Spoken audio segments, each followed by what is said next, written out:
Oh, hello everybody. Here we are again for Capers the Chicago Way, which is becoming less and less about the Chicago Way as we progress here in the last few sessions, because our gangster crew has decided that they don't want to be quite the gangsters anymore, and have decided to flip and jeopardize their own lives by turning on the larger gangster society of Chicago. Hello, everybody. How are you guys doing? Everybody's back, and we're all here. Let's see what happened last time.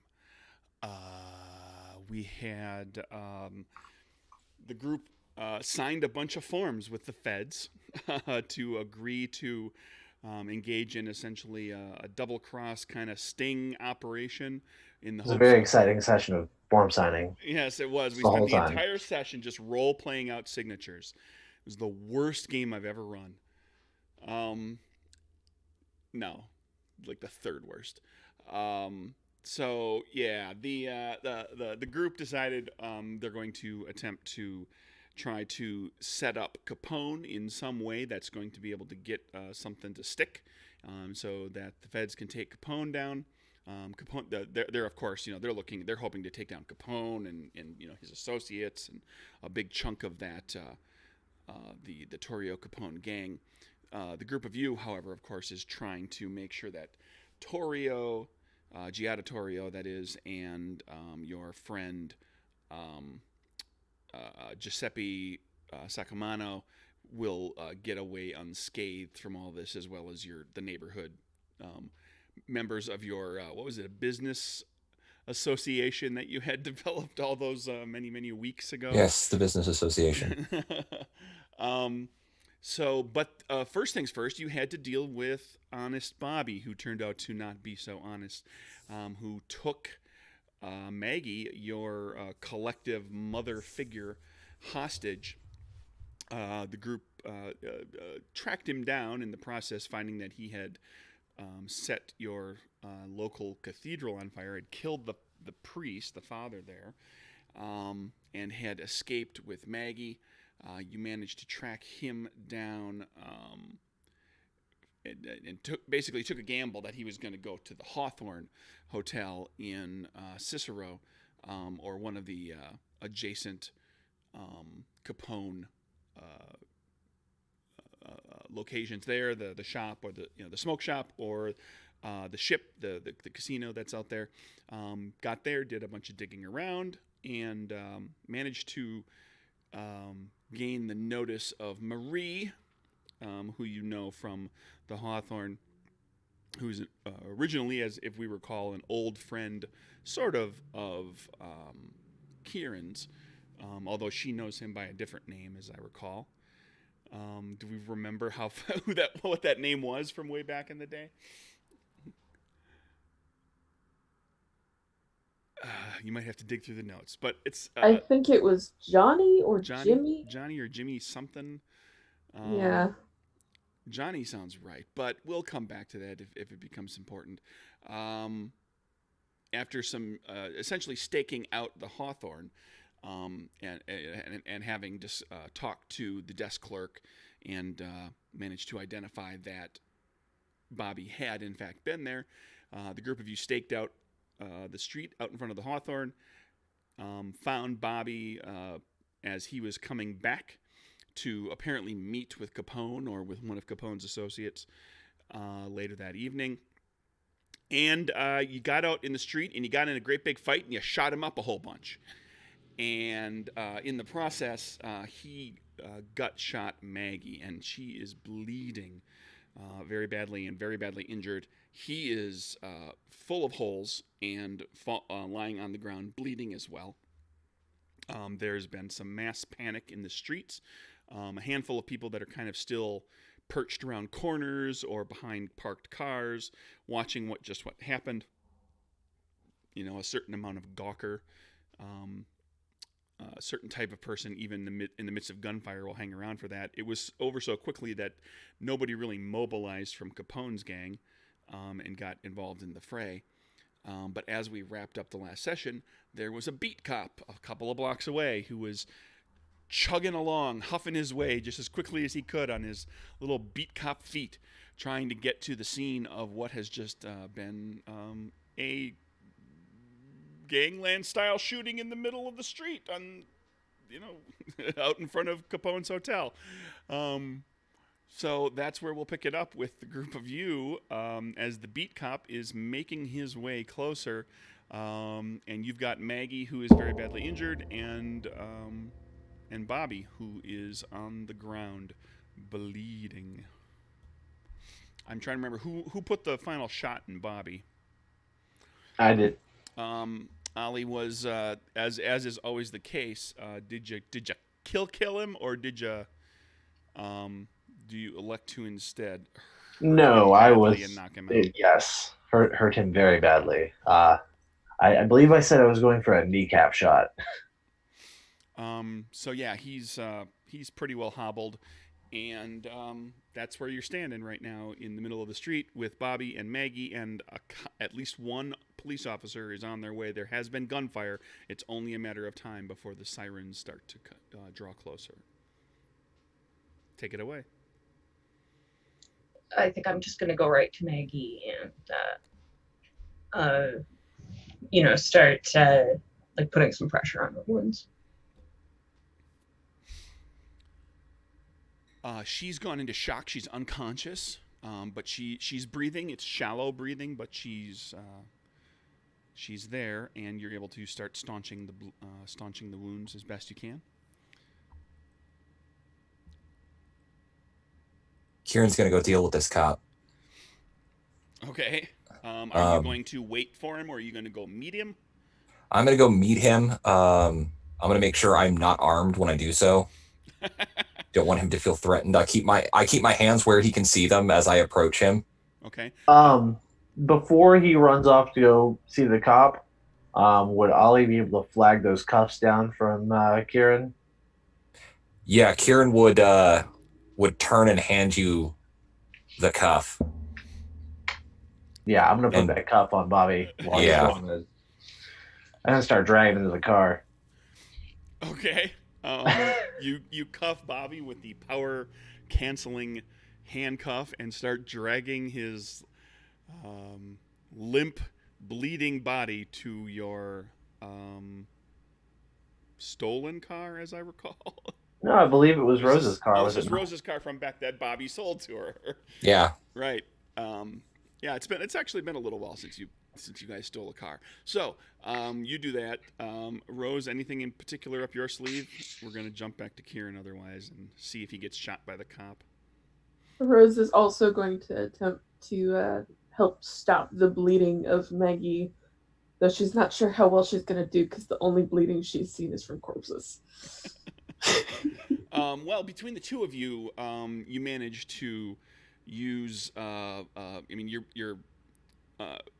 You're bloodying your clothing in the process pretty significantly, and you find. But I'm sure I keep a couple of handkerchiefs in my pocket, stuff like that. So. Yeah, so between handkerchiefs and so forth, but it's now it's all in very short order. You're from the wrist up, you're both red, bloody handed, and seem to have the bleeding under control. Kieran, off to get shot, to talk to the cop. That's right. All right, you approach, hands out. What do you say? Officer, there's the situation's been taken care of. There's nothing to see here. And I slowly reach in, make sure he sees I'm pulling out my wallet. And okay, you start reaching toward your pocket. He immediately draws his gun. I'm like, whoa. I'm just getting my credentials. He stops. He puts his both feet kind of shoulders width apart. Mm-hmm. He's got his gun drawn, finger on the trigger, not at the side guard, at the trigger guard, and he is waiting to see what you do. Okay, I slowly, son. Very slowly pull out my wallet, approach him slowly, and I begin to thumb out about $200. Jeez. Um. And I say, we've got the situation here handled. Nothing to see here, right? Okay. I'm guessing charisma persuasion or charisma. Charisma. Well, let's do this first. Let's see. He says. So you're one of Capone's boys. You're out in front of the Hawthorne, so he's just making an assumption.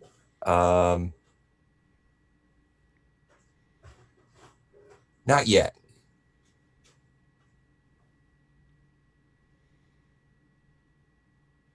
Okay, so yeah, give me a little more spiel on what you're doing, what you're offering, what you're saying to him, and then based on what you have to say, it'll be a question of diplomacy or deception.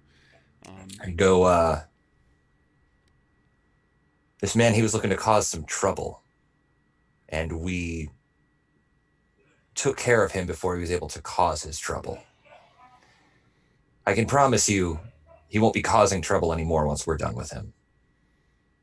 All right, give me the charisma diplomacy. Okay. Those were nicely couched words, but they were all very honest. Okay. So we have, as Obi-Wan Kenobi would say, everything you said was true from a certain point of view. Ace of.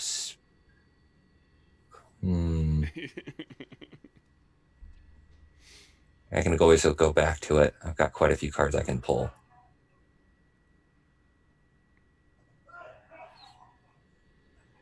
Jack of Hearts.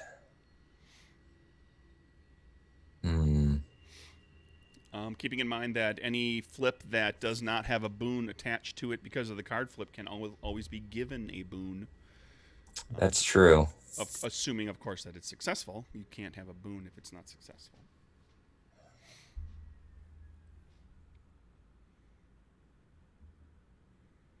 So the question is a Jack successful? Come on, everybody, chime in. Tell them. This is the point in the. How many more cards do you have to pull? In the craps game where everybody's yelling. That's it. I can spend a Moxie to draw another one. I think you're probably safe with the Jack, honestly. Okay. I'll stay with the Jack, and I can spend one Moxie to gain a boon, right? Right. Okay, I will do so. Okay, yeah, that's successful. Okay. And he lowers the he doesn't put the pistol away, but he lowers it so it's no longer pointed at you. He takes a step forward and holds out his hand. Yep, and I put the money in his hand. Welcome to Chicago, everybody. He gladly accepts what you said, $200. $200, yeah. Which is a significant sum of money for him. That's why I gave him so much, because I wanted this to go smoothly. And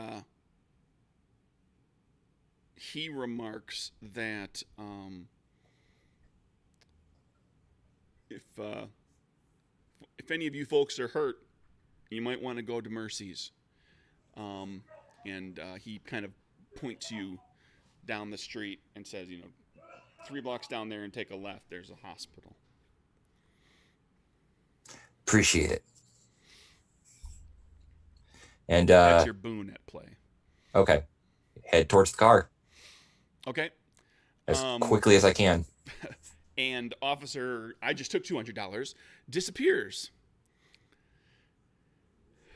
Quickly before someone changes their mind about the money, I'm sure. I think between me and Rose, we've got Maggie into the car. Oh, yeah. I mean, he made his way down there, approached very slowly. There was a whole process. That was the verbal exchange was quick, but there was, it took a little while to get the gun or to get the wallet out, produce the money from it. So you've managed to get Maggie moved up into the car.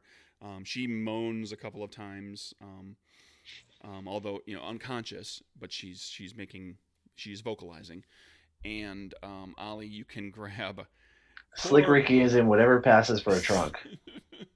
Okay, so you pile him into the trunk. Bleeding near corpse that is Bobby, and the assembled onlookers are There's probably about a dozen people that are still kind of very noticeably hanging around, looking from around a corner, from behind a car, and they're all paying very close attention to you, all four of you. Karen, do you think you could erase several memories or switch several memories? How many? As many onlookers as there are. Because honestly, I don't think I can clean up the mess that we've left behind very nicely with There's two giant pools of blood in the middle of the quite street. a lot of people. And would you like the crown jewels while you're at it? What are y'all babbling about? Get in the car. We gotta get the fuck out of here. Mercy Hospital. That's where we need to go. Alright, Just then announce you it to the guys world, go why and don't ya? I will attempt to clean up our mess. Here. I give them a look and I say, in their mind, Mercy Hospital, is this better? Start in the car. Smart ass. Must stay behind and attempt to clean up our mess, at least. No, don't stay. As I Rose say is back on the telepathically, top, just like Come with. You will get Rose, caught. this is Chicago. This type of thing happens literally every day. Yes, but it's not every day that we're in the same place at the same time. Where a likely person I could be talking to at this point in time is entering a hotel. Yes, isn't it lovely that you just prevented someone trying to assassinate him? At least that's the story you can tell him. also, mind you, it's probably going to take you a bit of time to get this mess cleaned up. And do you want to be around when the other cops start showing up around the corner? Or, Capone himself walks by and you're mopping up a pool of blood. There is that. We probably have to get out of here. Fine.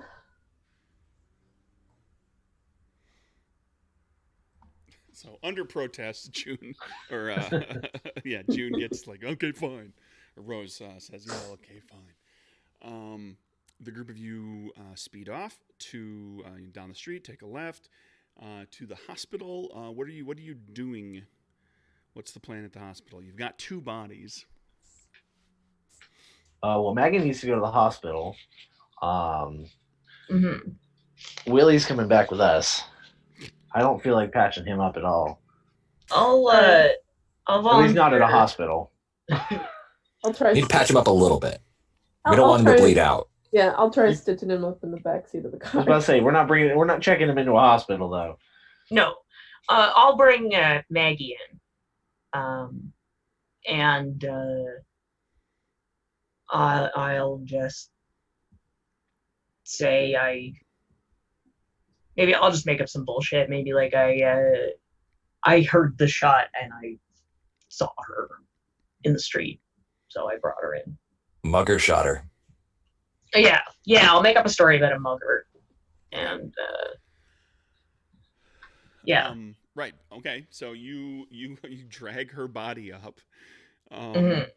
to the hospital. I rush up and and I go into I'm in a big panic, which is I'm not faking, because she really is very upset. So she gets to use that.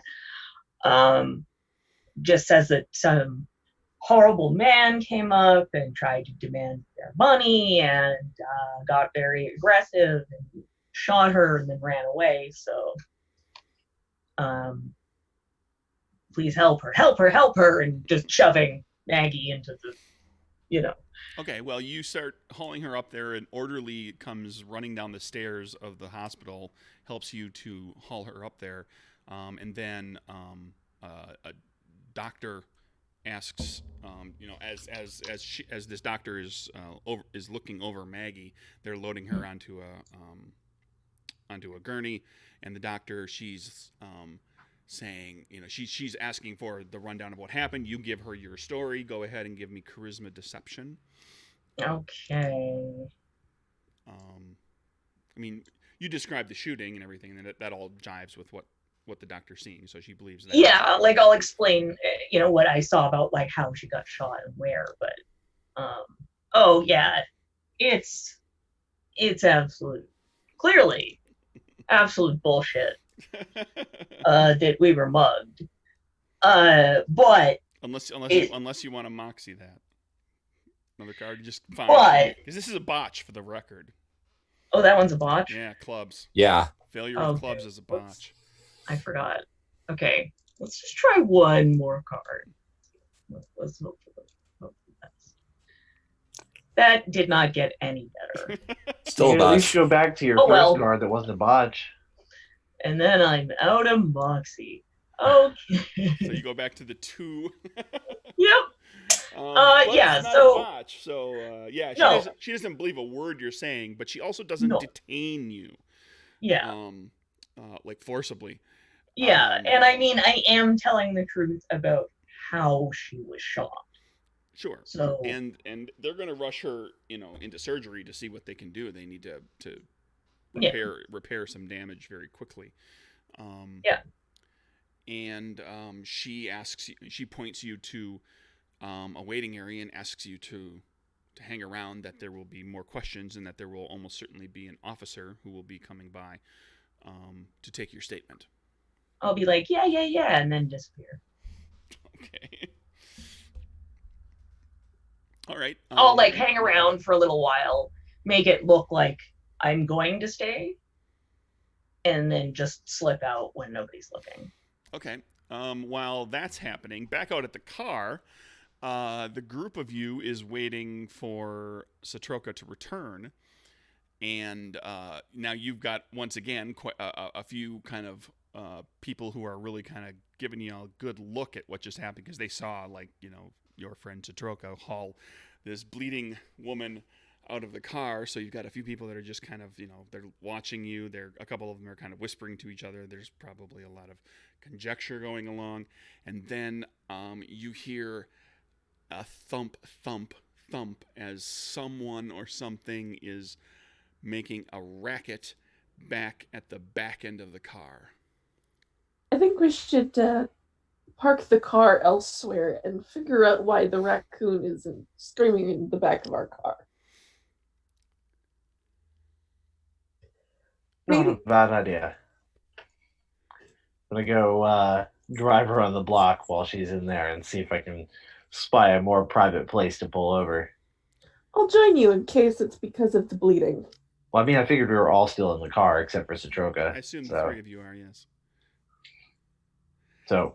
Okay, now he's screaming from inside the trunk. His voice is muffled, but his voice is audible.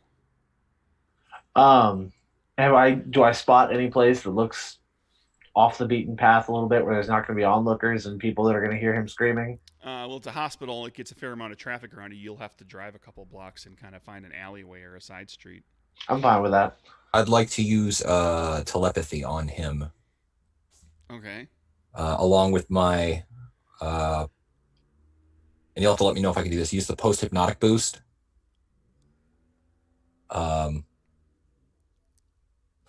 Which is technically not a boost of... You can use boost from other powers with some powers, can't you? You cannot apply a boost from one power to another power.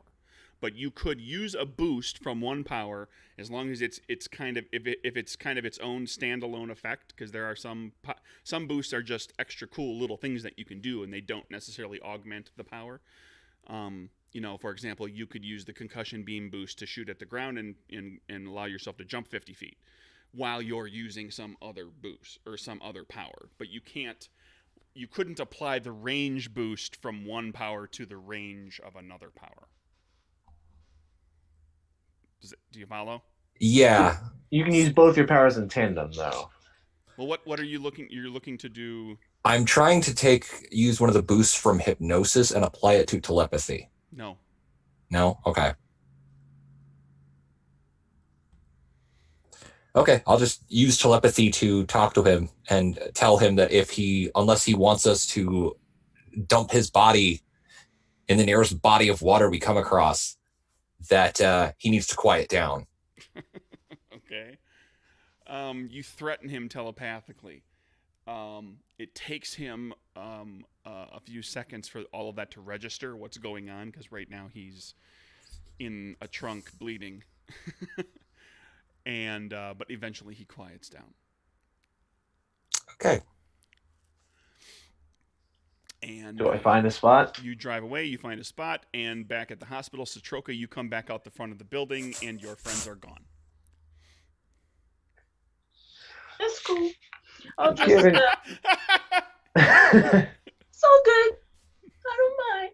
Kieran, you may want to let Satroka know where we've gone.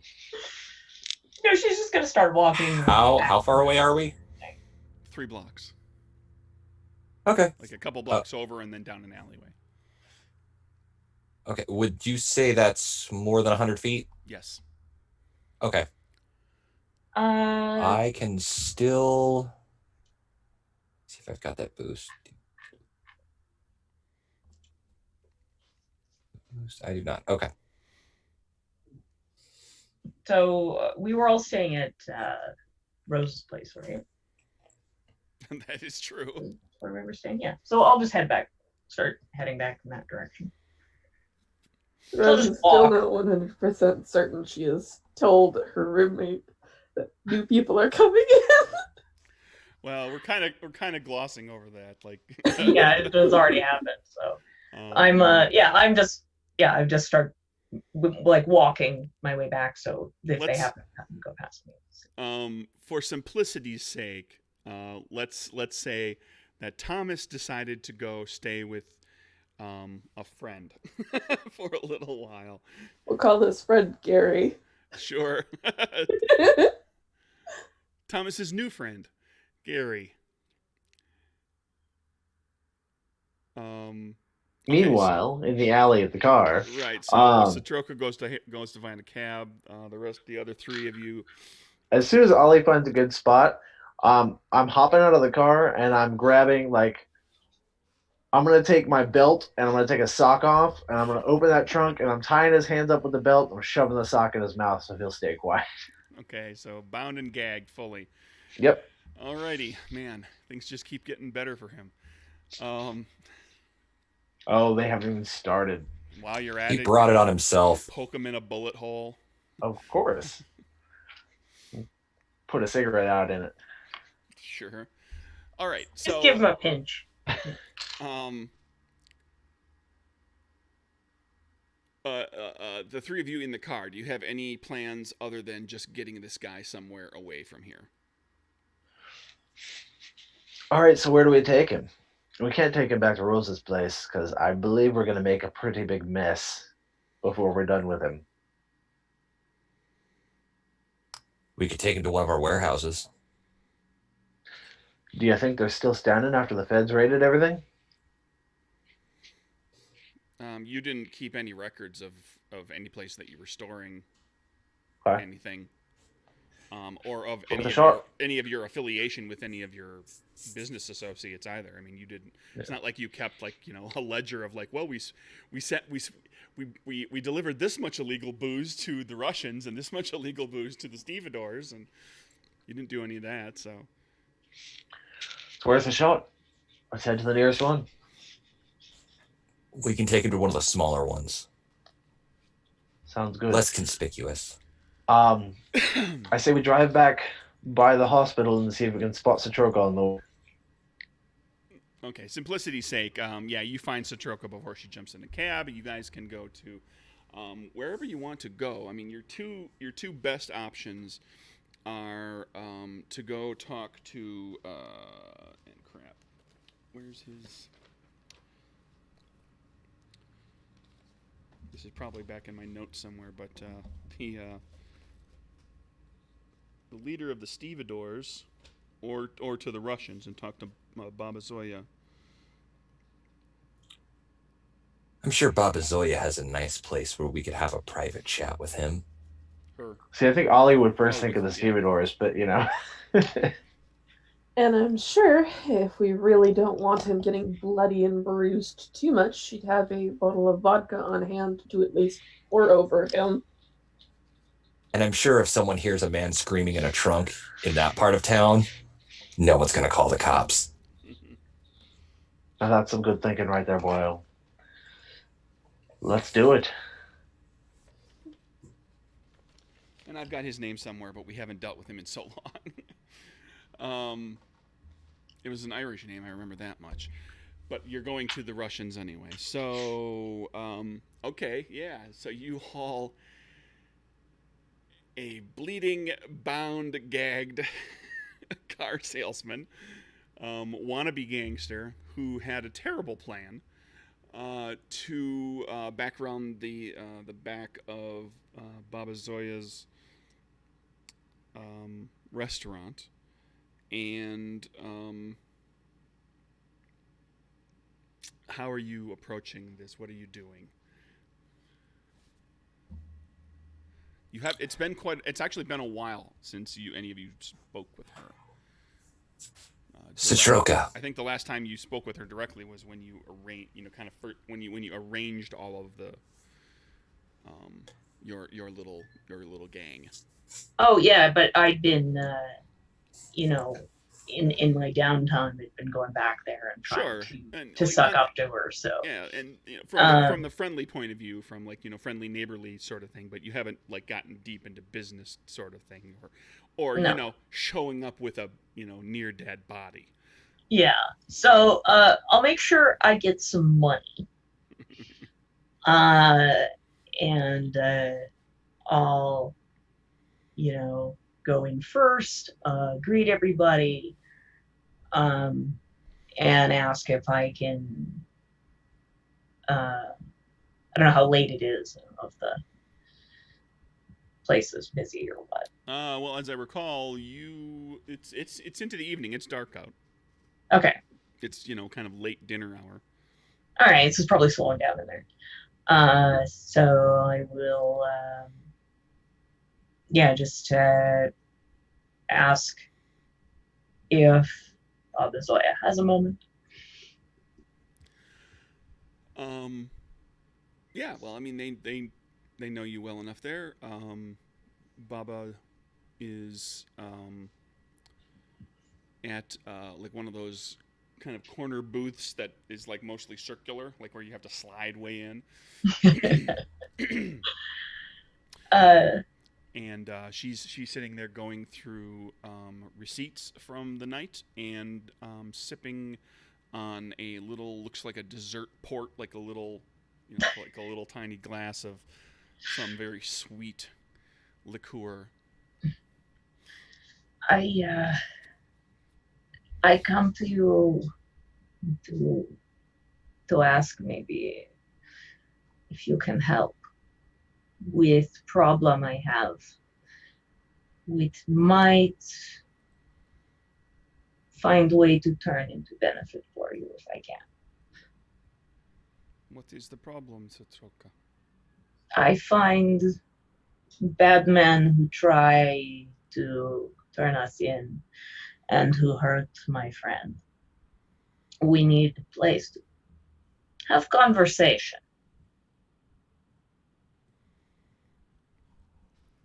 with men. We think maybe you have some space in the back. Bring the man about the back of the restaurant. You can take him into the cellar. Thank you. He's not going to be loud, is he? There are still patrons in the restaurant. I will keep quiet.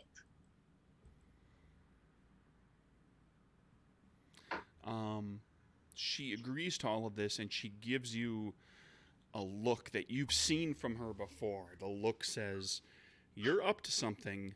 I know you're up to something. You know that I know you're up to something." So it's not like she's going to just disappear and... Oh, no. I'll, She's a crafty broad. Oh, yeah, and I am... She knows when shit's terrified going of her. down. I am suitably terrified of her. Okay. I will hurriedly go back, and open up the cellar and get everybody in there, and just tell them. One of her sons, Gregor, comes out and opens up the cellar door. It's literally like a root cellar, kind of like the door that swings down from the ground. he has to be quiet. We have to be quiet. And Gregor opens up the doors and waits for you to take your man down there. And he's standing there and he's looking at the four of you. When Ollie opens the trunk to pull him out, when Ollie opens up the trunk to pull him out, I'm gonna have my brass knuckles on and clock him in the head just real quick to kind of maybe knock him out. I don't know if he'll go out with one hit, but enough to subdue him so that he just comes peaceably. I mean, well, if you, he's basically you can't miss him. Yeah. As he is, and if you throw a moxie into it, sure, we'll call that a knockout. Just like cinematic, just like you grab him, you pop him one, and he's quiet at least for a little while. I'll do that. That's the idea. It's a lot easier to carry a limp person into the basement than someone struggling to get free. So I've spent the moxie. He's out cold. Okay. And you pull him out of the trunk as Gregor watches. Anybody want to give me a hand with this? He's kind of heavy. Yeah, I help.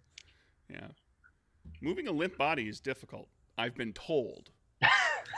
Sure. Not that I would know from experience. By other people who have hauled bodies around. Yeah. Nothing that Rose would know. Mm-hmm.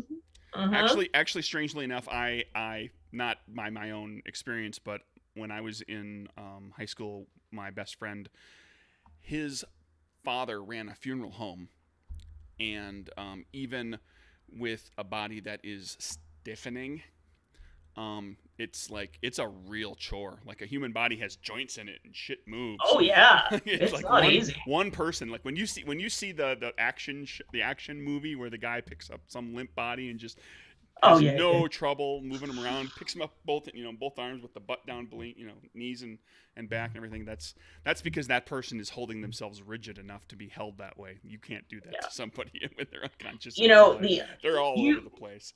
You do get a semblance of that sensation with an unruly toddler. That's true. That's my niece actively attempting to get away. No, my niece had this when she was a toddler. Went through this terrible phase where she would just either she would throw herself backwards or she would just go dead weight limp in your hands, and she would do it very suddenly. So you'd be holding her, and then she would just go limp, and then you'd almost drop her. Oh, yeah, that's great. Yeah, kids are weird. So anyway. you haul the body Anyways. downstairs. Now that we've finished our little sidetrack into how to move around a limp body, you haul him down into the cellar. Gregor watches all of this happen. He closes the cellar door behind you. He doesn't chain it or lock it or anything. And you are in a cellar with basically just like a single hanging electric bulb that's like literally on a cord, swinging ominously. Yeah. It's got the little chain on it. Yeah, so you're down here close up. You're down here with all the the vegetables and things that they can and dry things that they can keep down here. Mm-hmm. All and some get alcohol, Gregor to. actually. Is there like a bucket of drip water from a leak somewhere that? No, it's actually very, very well Very maintained. Awesome. Yeah, well, they're hiding their liquor down here, so That's true. keeping it under control, making sure nobody wants to go checking out. Is there a chair or anything down here? No. There's the steps that you came down on, that you walked down on. Yeah, but I can't really tie him to that. That's true. I mean, you can find some way. We'll say there's a post. Okay. Yeah, something to support. Yeah. Yeah, a wood post. So, time to the post, slap him in the face, wake him up. And he's awake with a sock in his mouth. And he's blowing like bloody snot bubbles. Rose is gonna walk around the post and like take a thorough look at where his wounds are. How many there are? Well, there's just the two, but they're both in the body, in the torso. You're guessing that it's entirely possible that he's not having trouble breathing, so he probably wasn't hit in a lung, but he's been hit in the gut, kind of in, one kind of midway down and one much lower down, closer to the leg. So there's probably like actual real, honest to goodness, digestive tract damage or spleen or liver or something like that. He's coughing. He's trying to cough and he can't because of the sock in his mouth. So that's why he's blowing bloody snot bubbles, because he's coughing up through his nasal passages now. Sorry. Pleasant. Morning, sunshine. How'd you sleep? That's what I thought. You see, we've got a bit of a problem now, don't we? You've played the Judas with us for a bit. The Lord doesn't take too kindly to Judases. Neither do we. You've also hurt somebody that we all care pretty deeply about. And that was a big mistake. So, you might think it was a mercy that we didn't kill you back there, but I promise you it wasn't. So let's see how this goes, shall we? Kieran, my boy, you want to go first? Sure. Now I know what you're thinking. You're thinking, you've made some mistakes, and you're right. You've made quite a few mistakes. But it's not all bad.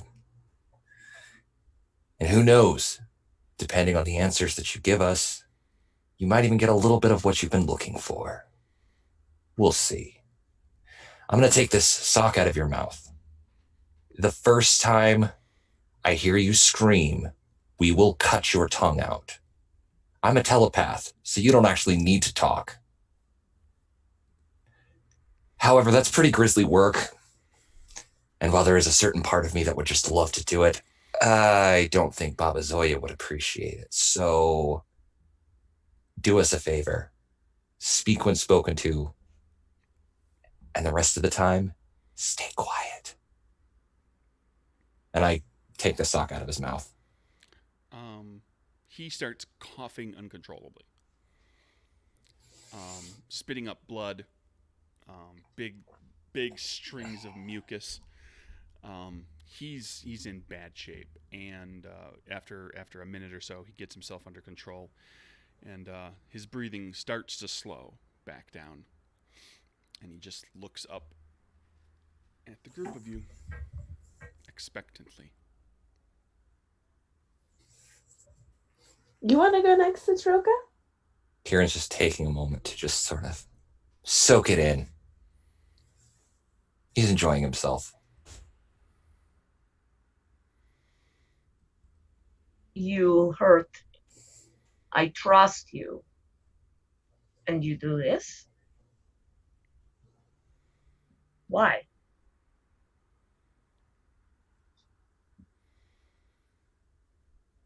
You weren't who you said you were. You're pulling something with the feds. You did not know nothing of us. You not give us time to learn. I knew something was going on.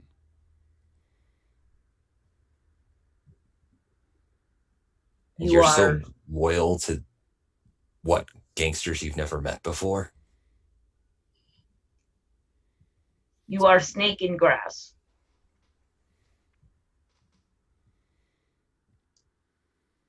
At this point, your liability is what you are. Ollie's going to go and grab a bottle of vodka off the shelf and pop the top and start drinking it as he walks his way over.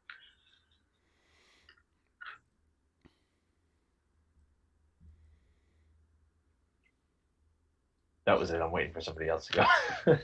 By the way, I don't think we've had the pleasure. I'm Kieran O'Sullivan. The woman you shot was my mother. With that, even more of the color drains out of his face.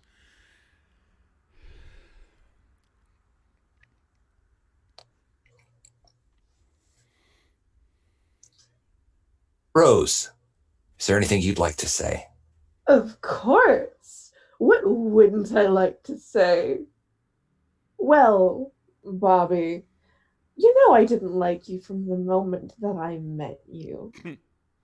And heck, if it weren't for me being so nice, I would have already told my fiance here exactly what you propositioned from me.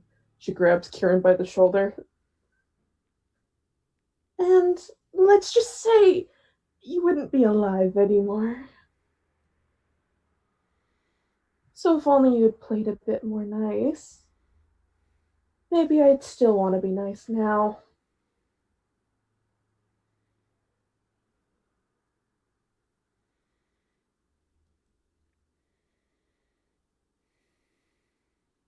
Well, since we're all so chatty, why don't we treat these wounds of yours real quick?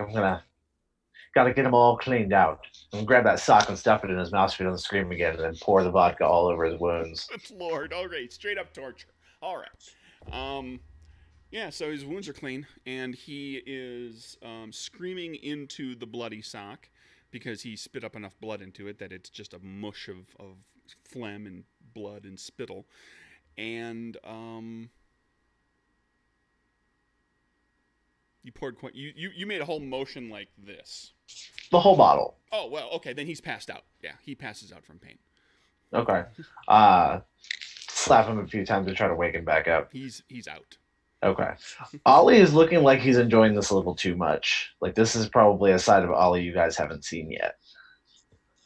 Rose is also looking like she's enjoying this a little too much, but maybe you've seen this before. Oh, shit. Now he's out. A needle, a thread, hot water. We need to start treating his wounds. That's All true. of us. Okay. Don't want him to bleed out before we're done with him. Nope. I will go and get these things. Some more alcohol too, to help dull the pain and also to treat any, to make sure his wounds don't get infected. I mean, I could go Please. for another drink myself. Well, there's the booze is down here. There's booze down here. That's true. I already got one. Yeah, so I'll go up. You already owe Baba Zoya. Yeah, I'm gonna I go mean, up. presumably where she was getting it from, but you know. Yeah, but she paid you for this. Yeah, I'll go up and find a needle and thread and some hot water and leave money for quite a few bottles, more than necessary, just for, and then come back down. Well, you're able to gather that up easily enough. So, Kieran, are you expecting me to suture this thing up, or what? Oh, I've got plans for him. He's not gonna die. Then maybe you'd also like to know what he propositioned to me. Go on. Oh, let's just say, in the midst of purchasing my car, he thought it would be a grand idea if he got a bit more than what was asked for by suggesting that I, with him, or that he threatened me and attempt extortion. It was either of those choices until Satranka came in.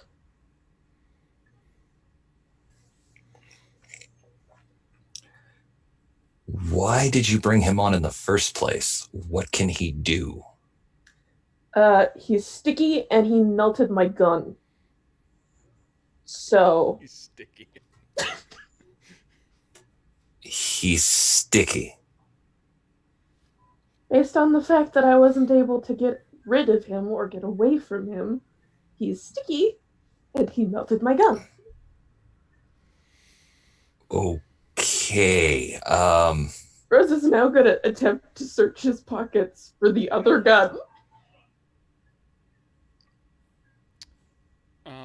For what gun? For the gun that he shot Maggie with? He shot Maggie with that gun, had it in his hand. When he was gunned down, it fell on the street. Nobody grabbed it. Okay. So right now there's like some Oops. 6-year-old kid that's playing with a gun. So that's great. Well, I suppose it's That's better than Chicago. That's just your answer to everything, huh, Chris? It's Chicago. I mean, it's Chicago in front of Gunfire in the it's streets, the people get murdered. 20s. It's in front of Al Capone's casino. Yeah. Come on, that's not the first gun that's ended up on that street. That's probably Any kid Oh, who's no, going to be the buy a last. package boy anyways. Yeah, all the local kids know that's where you hang out when you want to find a gun. There's somebody getting shot on that street right now.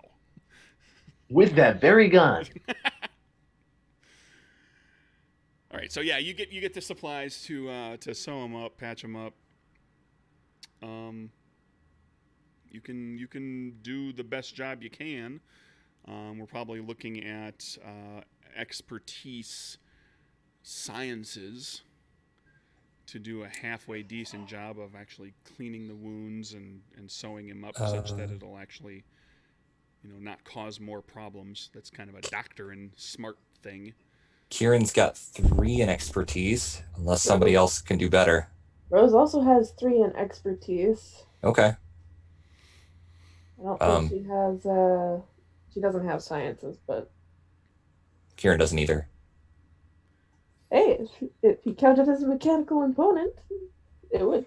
So, why don't we have Rose try to make the check, and Kieran can assist to give Rose advantage? Mm-hmm. Kieran, Okay. make your check first. Okay.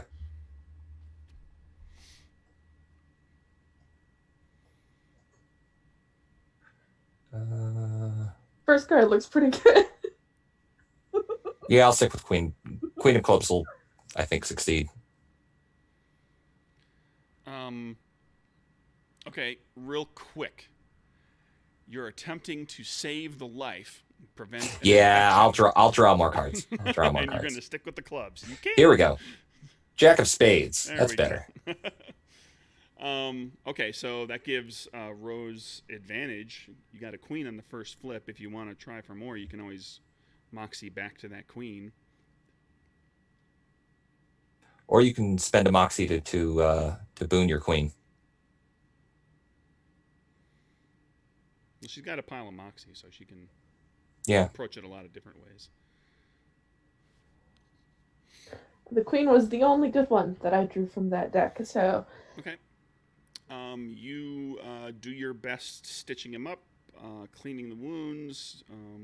attempting to remove bullets if bullets have not been sent through the body. You find one exit hole from one of the bullets, one without an exit wound. You're not able to get the bullet out. You don't know all the technicalities of everything, and you've helped him enough that he's not going to die in the immediate future, but he needs like actual doctor help at some point here.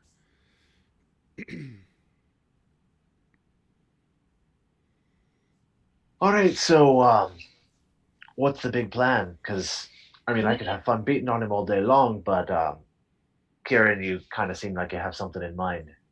Also, Yeah, I'm curious about that myself. we need to make a benefit for Baba Zoya for housing us here. Make him give us something for her. I'm not sure he has much to give.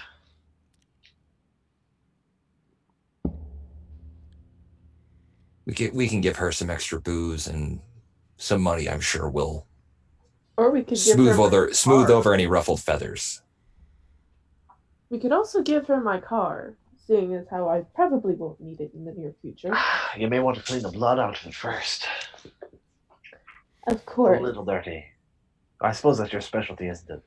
It is her specialty. Well, I've already cleaned out your car enough times. True. But but what he know? I don't. What do you want to do? Turn him over. Turn him over. He's tied to the post. You mean take him down and Yes. turn him over? Now, Eventually, we're going to turn him over. Oh, never mind. Both the dumbasses were like, I don't "You mean want to know literally?" what you were thinking of. Owen had a literal Ollie moment. Oh no, I knew he meant turn him over to the police. I was playing it that way for laughs. I did Sorry. too. And it obviously worked. It's fun playing a dumbass sometimes. Yes, it is. Playing.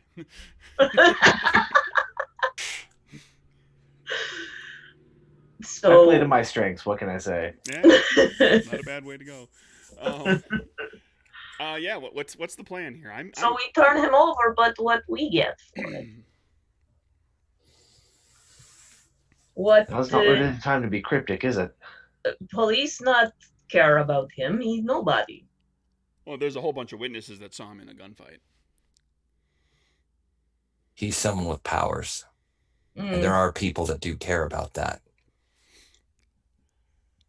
Especially in the government. Well, I don't know. You're the smart one, so you might know it better than I. But is there any way we could use this to maybe get in with Capone? Kill two birds with one stone, because we're going to need a bit of evidence on the old bird anyways. That's true. I am still here. Oh, yes, but you not talked to Capone for a long time. True. You want to go to see him, like when you visit a friend, you bring bottle of wine. Go to see Capone, you bring information, you bring something. True. Half-dead corpse? Yeah. I don't know if he'd be too appreciative of me bringing a half-dead corpse over his carpets. No, but... Well, I mean, not in person. Not in the carpets. We got to have standards. We say maybe... what we say? He coming to hurt Capone, or we stop him? Or make a few calls and talk to Giuseppe about making a meeting. Karen, I've seen you change people's minds before about things. What are the odds you can make this fella here think he's the one that signed on with the feds?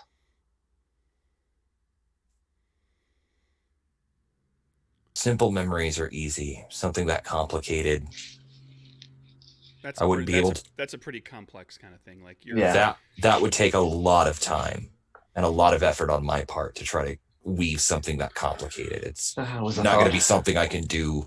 I mean, I could do it. It's just going to take a lot of time.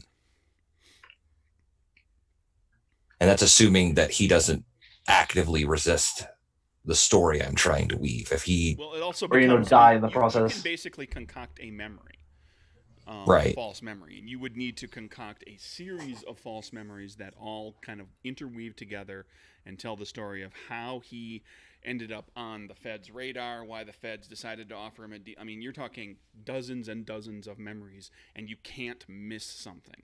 Like if you leave a little gap or something that doesn't make sense in his mind, then that becomes to use a modern term, that becomes cognitive dissonance, and he can't make the connection between like, well, I think this, I remember this, but this doesn't follow from that, and and this is a world where people know that there are superpowered people, so I mean he could potentially figure all of that out. That's the downside. So the mind control side of like the actual altering of the mind with powers, from a designer standpoint, and for people who are interested, there's one of the reasons that there isn't as much of that in the game is because it is so complex and it takes a lot of it potentially takes agency away from the players if they get mind controlled a whole bunch, which just kind of sucks. And it also just it becomes really, really complex to deal with, and so that's one of the things that the game just doesn't have a lot of. Okay, so our best plan is use the truth, but maybe twist a little to benefit, make us look better.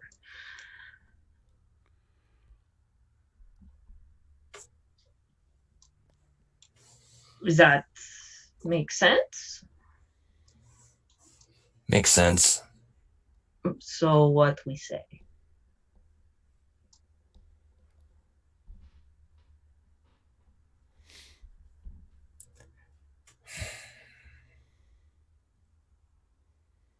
I'll go with whatever you guys go with. So, for now, I'm just gonna go clean out my car. Okay. So we think of... Rose, before you go, you're a little more familiar with the Italian crew over there. Do you have any recommendations of what they might buy as a feasible story with this weasel here? What is important to them?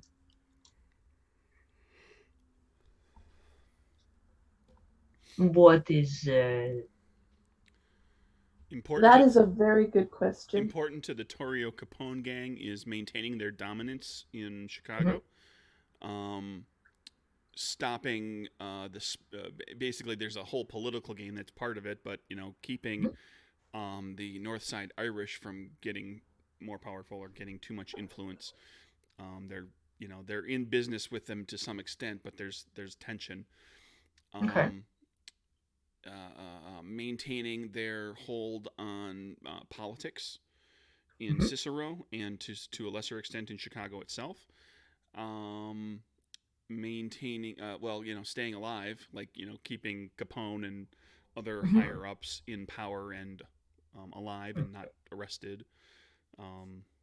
There's always stories of, especially in the Italian mob. There's always stories of somebody who takes the fall and does the time as out of loyalty to the family, right? To make sure that somebody else higher up in the food chain isn't going to go. They'll take the fall and and do 5 years or 10 years. What if we tell Capone, this man, he trying to get in good with Capone. He wanting to be big gangster, but he not smart. He shoot person in street, and then he tell people he is member of Capone. Now we tell Capone, he say he is member of Capone. Of course he will say no. But that don't matter. If we say, look, we catch person in street saying he's part of your gang, doing stupid thing, get you lots of bad attention. That's a fair point. I mean, that is pretty much what he was trying to do. And hauling a hostage into Mr. Capone's fancy hotel is probably not the best way to go about it anyways, especially since he doesn't necessarily want to draw any public attention to his business dealings. So I think you're probably onto something there. That yes, maybe we take that angle with him. Something, I think. Maybe I'm not so But stupid. Kieran, you might want to at least get rid of that memory of his where he noticed that we were talking about joining with the feds, so he doesn't become such a liability. If we do hand him over to Capone and he does start talking, we don't want that slipping out. I believe he only overheard it really on the telephone and saw through the portal. I can't just erase things. I've got to replace it with something. Well, why else would he have done all this? Well, like we said, we have to have a reason. Maybe he overhear us He thought we weren't big time enough. Mm. Thought he was going to get in, small time gangsters, not with Capone's outfit. Thought he was going to turn us over because we're in his territory or something. I don't know. Or it could be because he realized that some of us didn't have powers. Because he was really interested in that, it seemed.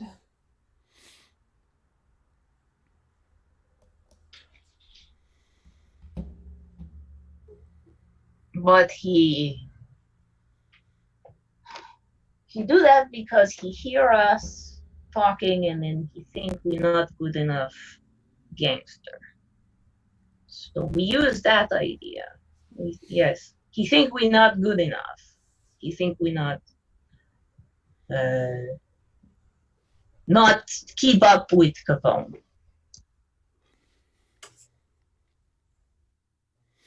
So he wants glory, is that it? Yeah. He want glory. He want to be big man like Capone.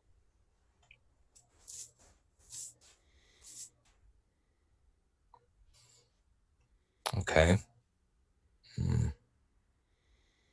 Maybe he hear instead of he hear us planning heist, and he say, and he think it's too small time.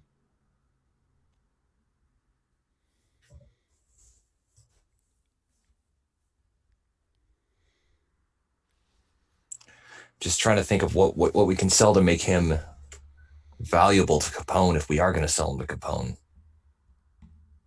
Well, I mean, the value is in the fact that he was in the street in broad daylight, shooting somebody outside of Capone's club, drawing attention. It needs to be dealt with. And if we deal with him ourselves and just say something, then it's our word against nothing. If we at least bring him with us alive, then let Capone or, his associates take care of the rest. Then at least it looks like we're doing something about it. And looks like we care for Capone and his business to protect him. And, if we are going to spin it that he's looking for glory, we don't need to be looking for the same thing right in his face. So consider it a gift and we walk away and let him take the bait. Mm-hmm.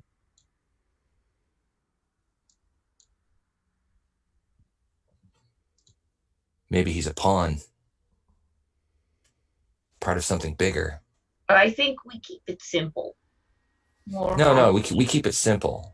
Mm-hmm. And we make sure he doesn't remember too much. Mm-hmm. But it's going to raise questions. Why would he take some woman hostage and start shooting the place up in front of Capone's casino?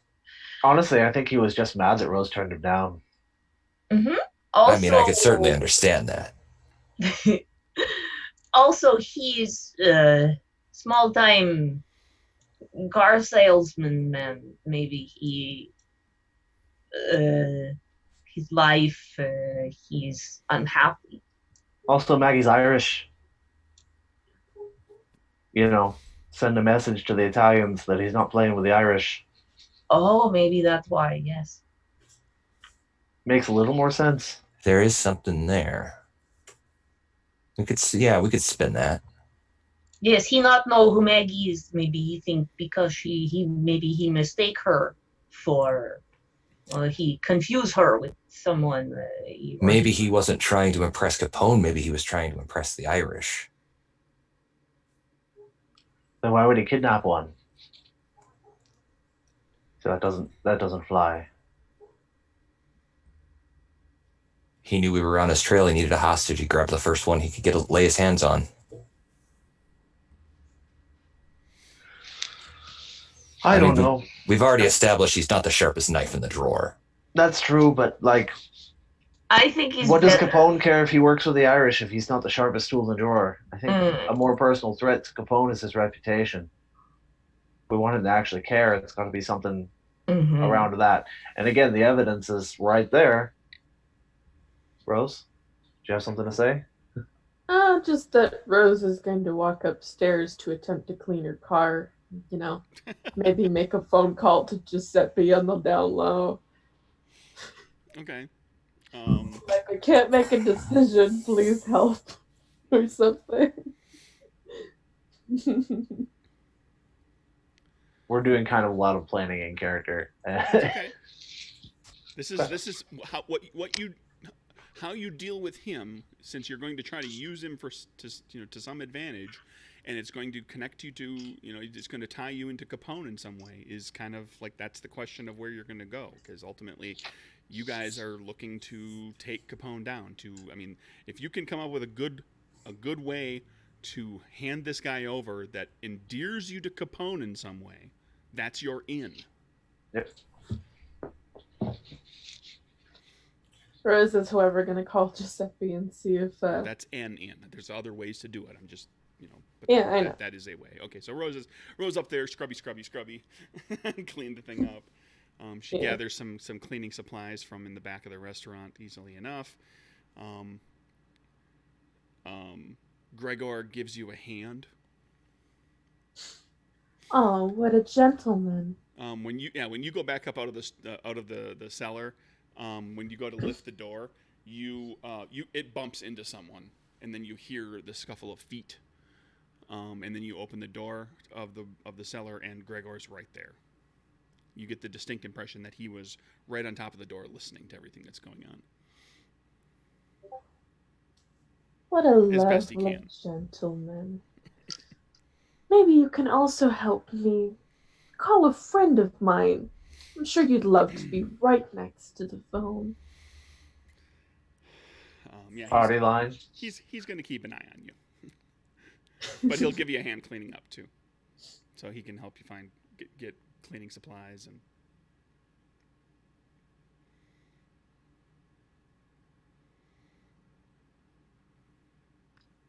All right. So I think we keep simple. We say he want to impress Capone. He always want to be gangster, but he living in life in small town, very bored. He meet us. He think, oh, I can be gangster now, but he come with us, and we not what he think we should be. He think he should be. Maybe he watch a lot of movies. Read a lot of stories, too many books, have idea in his head of how gangster should be, and he think Chicago newspapers themselves have stories like that, just because of the Capone's larger than life persona. So he read all these stories, and he think, oh, I can be gangster, and then he meet us, and then he think, oh, but he's not proper gangster. He think we not good enough. So he decide he going to go impress Capone with he going to catch one of Italians, and he bring Italian to Irish. Irish. Irish. He bring out Irish to Capone. And he find Maggie, and he think for some reason she is Irish gangster, and she say, no, I am not, I am just person, and then they fight, but he's maybe a little crazy. Anyways, that's how we got on our bad side. It's taking Maggie. And yes, and we say, oh, that is our friend. You not take our friend. And he said, no, I take friend. I ruin everything, and I will be with Capone. By the way, I love Russian story time. This is fantastic. Rose also likes the childish sounding Russian story time. So I think it's just little bit exaggeration of truth, and um, it's much easier to tell story that is only little bit lie than big lie. And if he's so desperate to win the approval of a big gangster, Capone could always use him as a patsy. Yes. He'd make a useful patsy. I mean, I have to live long enough for that. True. Not our problem. Once we hand him over, he's not our problem. So. Okay. Can you work on his mind while he's out like this, or do we got to wake him up first? He's still, he still has a brain.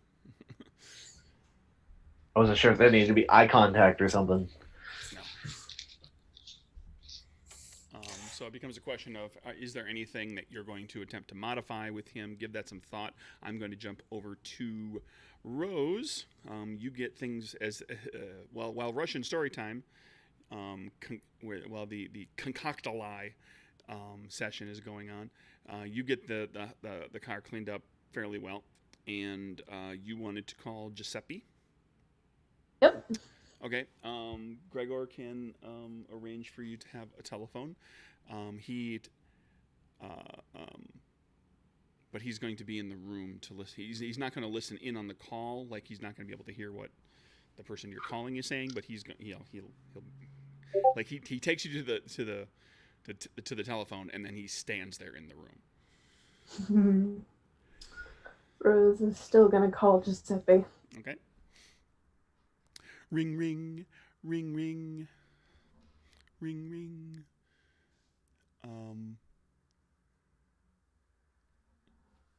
Hello? Hey! Ahoy, ahoy, as they would have said. Almost said. Mm-hmm. You recognize Giuseppe's voice. Rose also recognizing that she still has a person in the room with her. Hi, Uncle G! I was wondering if you could set up a meeting for me and Mr. C, possibly? See, I'm kind of in a pickle with my group here. They're not really deciding on, I don't know, plans? So I wanted to see if I could join the group, so to say, with Mr. C. Well, there's been some trouble outside of Mr. C's home. It's going to be difficult to talk to him. You might talk to his brother, Frank. And that name, if that's who you think it is Frank Nitti, who is one of Capone's lieutenants. Where would I be able to meet Mr. Frank? He gives you an address downtown Chicago, and instructs you to go around the back of the building and knock. There's a high-stakes poker game that Frank takes part in. Rose takes a note of that and stuffs the note in her bra before Mr. Guy can take a look at it.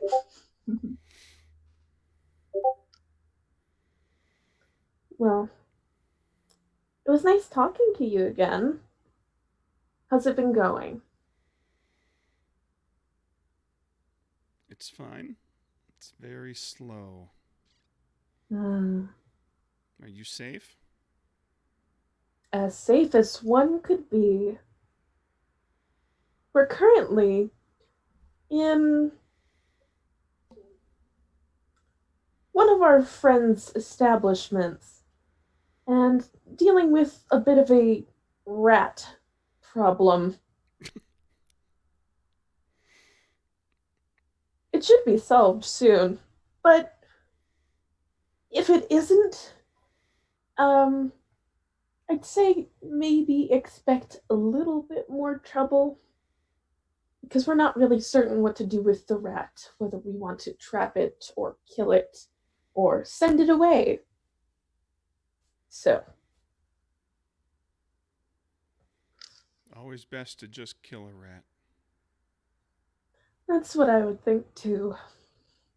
But I don't have the choice in this group, so. Anyway, I hope to talk to you again very soon. You stay safe, Rosie. That's the plan.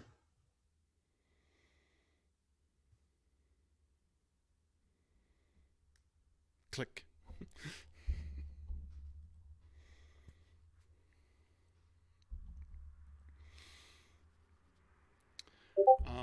Gregor escorts you back out to the cellar unless you need something else. Is everything all right? You have what you need? Yeah, I think I got everything that I need. Thank you for being such a gentleman. And Rose kisses him on the cheek before walking back down to the cellar. Um, he looks surprised at that. So Rose comes back down to the cellar as the the great lie is finally hammered out amongst the rest of you. And what's the plan? Bobby is still out cold. Kieran's going to go ahead and modify his memory.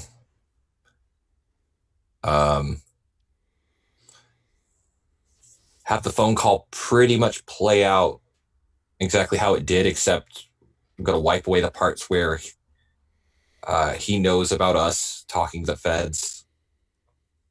Okay. And also, when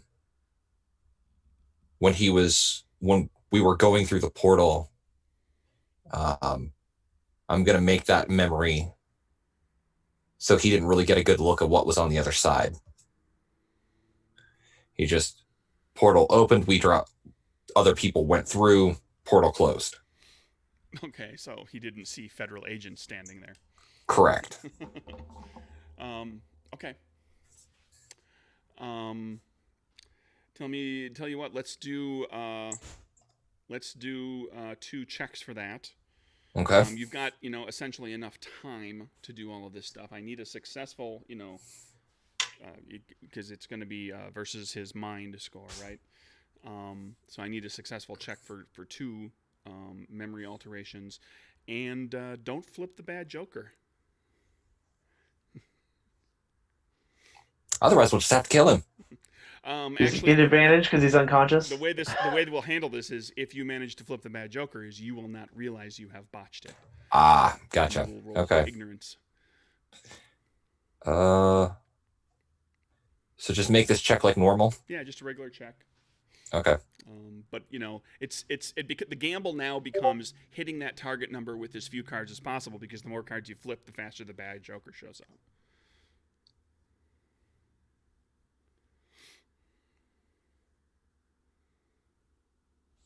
Okay, that's the first check. Okay, so that's the initial discussion, removing the feds from the discussion. So end with a king of diamonds. A king does that handily, yes. Okay. And then second one. Dun dun dun. There we go. Ace of hearts. And you make that modification as well, and we don't get the bad joker, so I'm not going to have to murder a character later tonight. Well, I don't have to. I still can, but I don't have to. All right, yeah, you alter his memory, and you can wake him up, or you can keep him unconscious and haul him out of here. You can do what you need to do. We lost Shireen momentarily. Madfish. She said she'll be right back. Wow, okay. So, yep. What's the plan? Well, I Sure. imagine as June's coming back in, we're discussing options of how we're actually going to talk to Capone. How are we going to set up this meeting? Yeah, and Rose walks back in, and somebody says, "How are we going to set up our meeting with Capone?" Oh, I wonder. Hmm. Ask Rose telepathically. Anything you'd like to fill us in on? Rose says, "Oh no, of course not. I just cleaned up a car. It was filled with blood. Until it smells at least slightly brand new, except for the small hints of copper and iodine. So, Are y'all doing that thing where you're having a conversation with your brains again? Because I feel like oh, I'm I'm missing something speaking here. out loud, honey. Oh, okay. Yeah, but she's answering a question that you did not Yeah, get yeah. asked. I have no idea where this is going. You guys could just say stuff like that randomly out of nowhere, and Ollie would be like, "Come on, knock it off." If you really don't trust me, you could always have a poke around in my brain, like always. I trust you. Is... That's why I'm asking. Oh, that's so sweet of you, hubby. I mean, trust is important in any relationship. All right, well, you two are bickering. We've got this guy here who's going to probably wake up any minute, and we've got to find a way to get him to Capone. So, We need to take the cuff off him, too. eventually, yes. Not right now. But if any of us has an in with that organization and knows how to get in touch with Capone's people, it would be you, Rose, I would presume. So could you perhaps help us get in touch with the right folks? I could attempt it. I'd have to make a few calls, though. Sure. As expected. In the meantime, what are we going to do with him? Anybody with a baseball bat? Seeing as how I'm probably not going to be able to get into touch with anyone in Capone's group for a while, seeing as how we just brought a person back from a shooting in front of Capone's hotel. So I don't know. Things down? I don't understand. Why would that slow things down? You're just talking to someone, are you not? You don't think they're going to answer the phone? I'm just confused here. We need to do something with him soon. We don't have a lot of time. So is there anything we can do? I'd have to make like a bunch of calls. And even then they might not go through. You understand? That's fine. People will go into hiding the moment gunshots ring out right in front of their building. Well, it's worth a shot. Giuseppe couldn't help us out? Giuseppe doesn't have ties to Capone that deep at this point in time. The only thing he could probably get from us or give to us is the contact info for Marie. Well, we know where Marie's going to be at, so if you can't get a hold of anybody, why don't I head on down to the Waldorf and see if I can give a talk to her myself and set something up. Sure. Sounds like a plan. All right. Well, you get on the horn and let me know if I need to make a trip down there. In the meantime, let's have some fun with this fella. Or maybe we could go back to my place and hope that the feds haven't called us about their missing bracelet. And what are we going to do with him if we go back to your place? I'm not leaving him down here. Well, then we could bring him with us. He's not necessarily bleeding anymore. And we could always say he got drunk while at a bar. This just sounds like too many variables moving him all around town like that. But what do you think? What's the general consensus here? Am I being a little too cautious, or am I just eager to hammer on him a little more? Those two things are not mutually exclusive. You are right, Kieran, but I don't want to patch up another person. I'm pretty certain that patching up a dead body is fine. but I don't want to try and patch him up a second time. So as long as you keep it contained to an amount of bruising, I'll allow it. If you start roughing him up, there's chances you could tear some of the stitching, aggravate his wounds, Rupture kill him something. early. Oh, can we get something hot and we just start with the fingers? I mean, if you're going to do anything with him, you need to do it before he dies, because he needs legitimate doctor help right now. Yeah, like we're not gonna be able to store him for days. You've put off death, or at least like significant damage.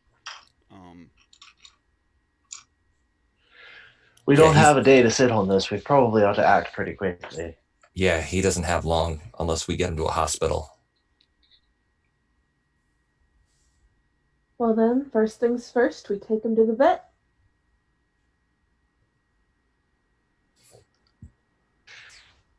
Do we need him that patched up? Do we really think it's going to take this long? I mean, all we've got to do is hand him over. He doesn't necessarily have to live much longer than that. They're probably not going to keep him around for very much longer. It seems a waste to nurse him back to health before we try handing him over. It seems like a lot of complication as well. A lot of things can go wrong. Well, Ollie, you do remember that time that I accidentally killed someone and thus had to stay away from our lovely place of residence for like a week? Accidentally? Yes, I recall. Yeah, I still think that if we, quote unquote, accidentally leave this guy for a week, he's gonna die. If you accidentally leave this guy sitting for a day and a half, he's going to die. Yeah, and we need him alive right now, which is my point.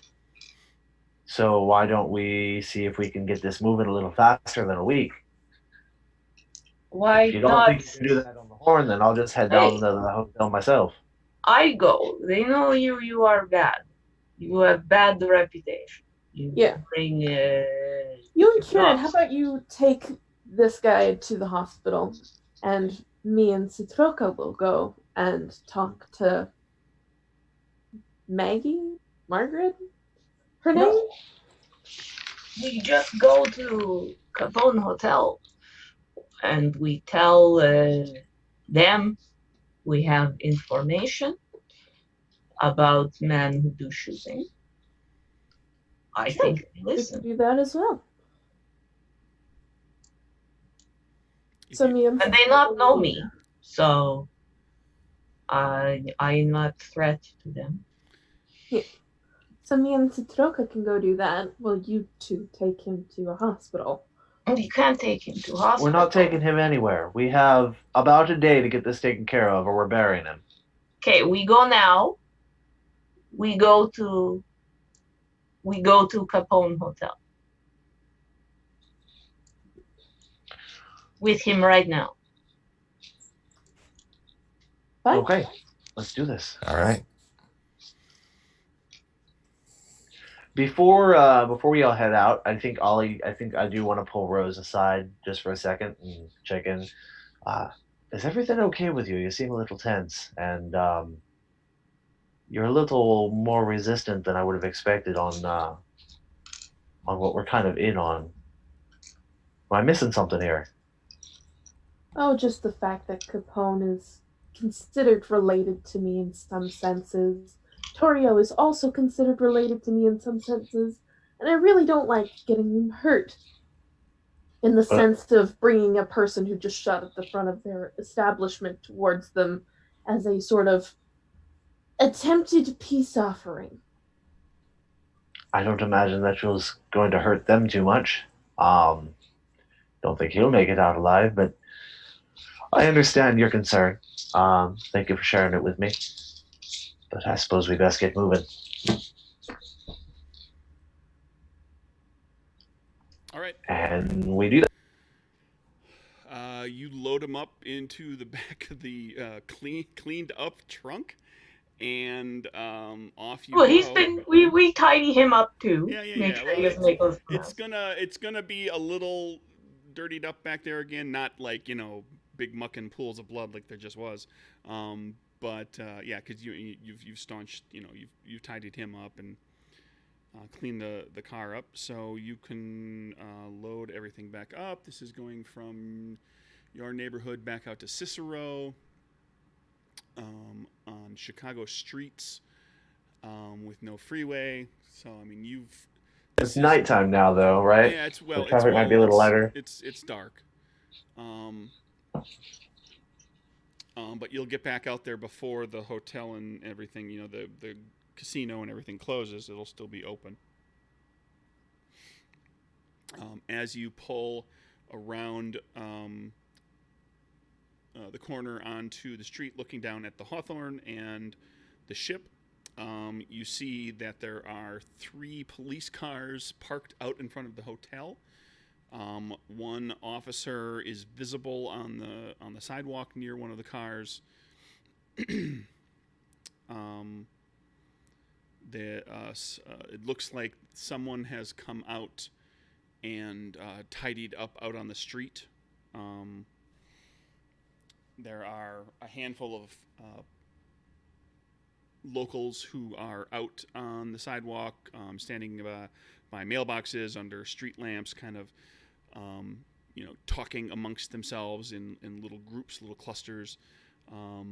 But there is, from the looks of things, at least some level of investigation that is still going on here. All right, well, I'm going to casually just kind of keep going and find a less conspicuous location to pull the car over. Okay. And I don't know that we're all going to go waltzing in there, but maybe Kieran can open a portal to get the girls inside without having to walk right in front of the cops with all the witnesses who might have seen us. Do you say that out loud? Yes, presumably. Okay. Yeah. I can sneak in, but I can't take Rose with me. I mean, I can open a portal, but we need to find some place inconspicuous to open a portal. I can create a portal to, the ceiling, so. Maybe hallway. You can see, like, when often in a hotel, there will be some windows in the stairwell. You see where the stairs are going up. Yeah, I mean, you can actually a stairwell. If you kind of know just like a little bit about how a hotel is laid out, you can generally make out where there's going to be a stairwell, because there's going to be a door down at the base, because that's the exit out of the stairwell. If there's an exit out into the street, and then there'll be windows to help light the stairwell, but they'll be at like the halfway points. Yeah. As you go back and forth, from landing to landing. So you'll have all these windows that are like, here's the 7th floor, here's the 6th floor, here's the 5th floor, but then there'll be a window in between. It's like, there's like windows that are halfway between floors, because those are windows onto landings that are halfway between floors. Yeah. So I'll gesture to one of those. Yeah, and it's going to be, at the end of the building and everything. So you can find a stairwell. I mean, you don't know. I shouldn't say you don't know. You, if you want to try to determine, based on things that you've heard, you could make a check. It'd be like an expertise kind of base check to determine what you know about the Hawthorne and where, does Capone have a suite there? Does he just frequent the place? Like, what that he's he goes there often, but you don't know like what his living arrangement is with the Hawthorne, if he has one. Seems like it's if he doesn't have a suite there himself, he at least keeps a suite quite a bit. I know the opposite of things about him, apparently. I was trying to do an expertise check to find out about that, and I got the bad joker. So apparently, not only do I not know anything about Capone and the Hawthorne, I have apparently now forgotten everything I used to know about him. It's all been well, wiped. there are worse times to get the bad Joker Yes. than with just like a knowledge-based check. So yeah, well, that's a big fat botch and everything. So you get yourself. I'm going to give you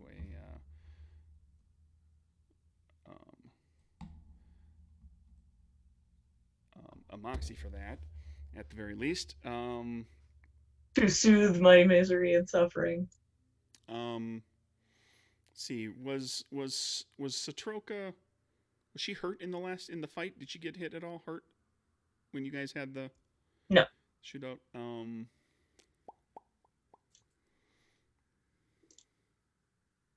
No, she didn't.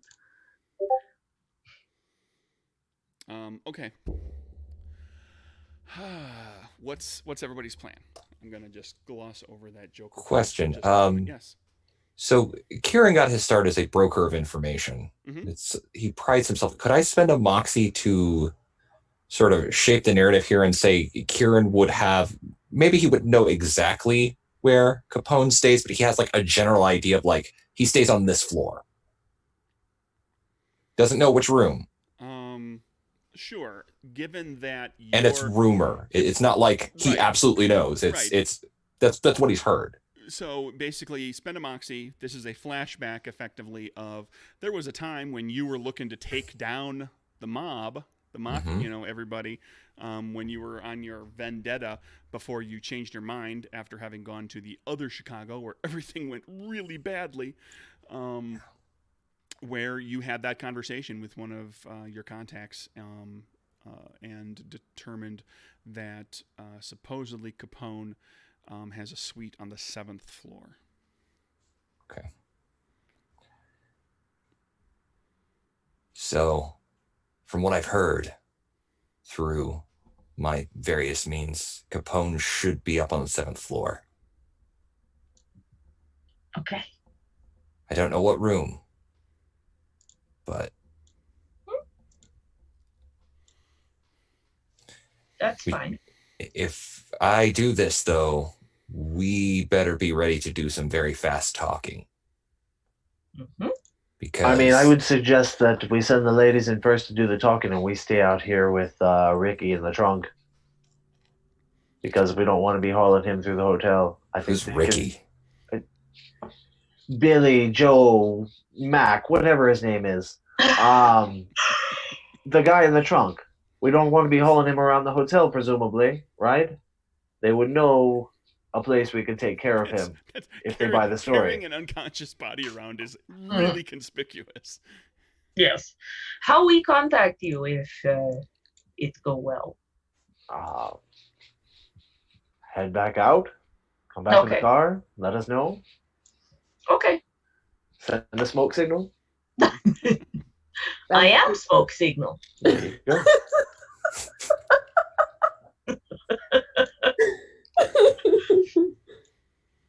Well, if it really goes poorly, we can once again send a smoke signal. No, there will be no lighting on fire of any hotel. No. There has been there's been enough fire in this campaign. No, it's because I can turn into smoke. I know. Do the Charleston for yes, and and the jitterbug for no. Yeah. Okay, so so he's gonna teleport us up to the 7th floor stairwell, and then we're gonna go from there. I believe is the plan. Okay. I think that's about as good of a plan as we're gonna get at this point. I find the darkest corner of this alley that we're in. Sure. Look both ways, make sure no one's looking, and spend open up a hole. Concentrating. Spend 1 minute. Slowly build your portal, and you go looking for we're going to go right on the other side of that window over there. You create a portal, and it's open. And if you keep it open, it's going to start Go through. Yep. Kieran's saying this. Go through. I run through quickly. As you see, just sweat start pouring down his face, his eyes glowing bright blue.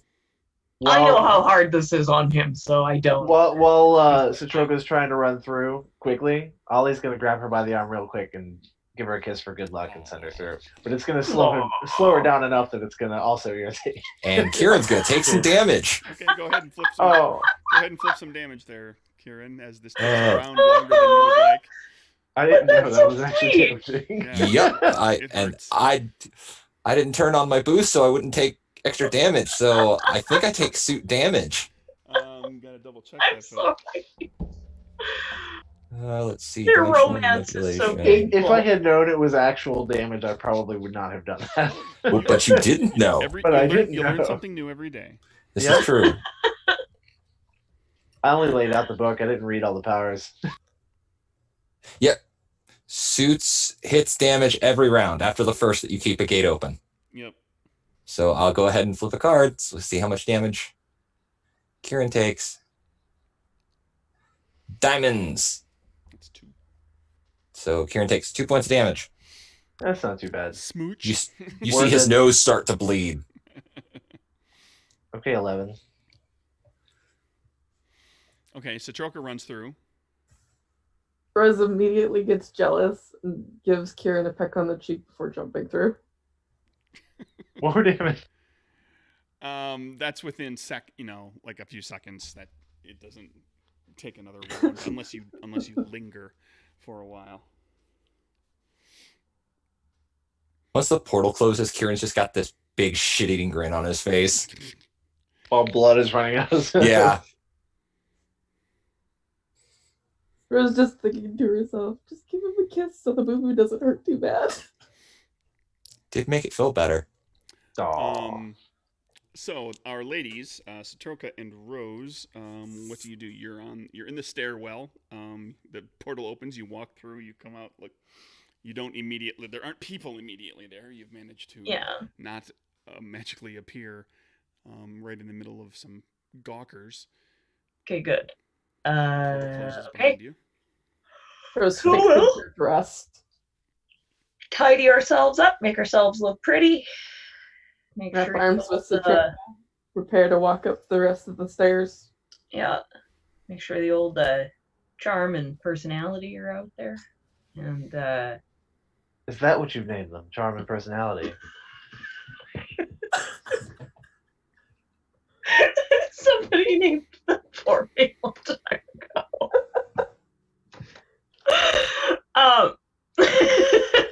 I'm not kidding. That actually happened. I would have chosen Karma and Sin, but you know. No, I wore an outfit that someone had never seen me in anything revealing, and then I wore a corset, and she looked at me with bug eyes and went, "Oh, I never realized how much charm and personality you had."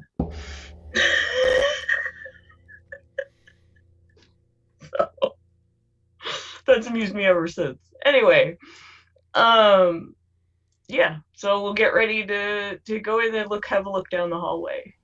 Okay. Peek my head through the door. You open the door. You take a look down the hallway, and you see a woman in a wheelchair Mhm. who is rolling through the hallway on her own. And she looks like she's just kind of scouting the place. She's looking around. She's checking room numbers. She's looking at, she's inspecting room service trays that have been left outside on the floor. And she is wearing on her head basically a pilot's leather helmet and goggles, like a World War One.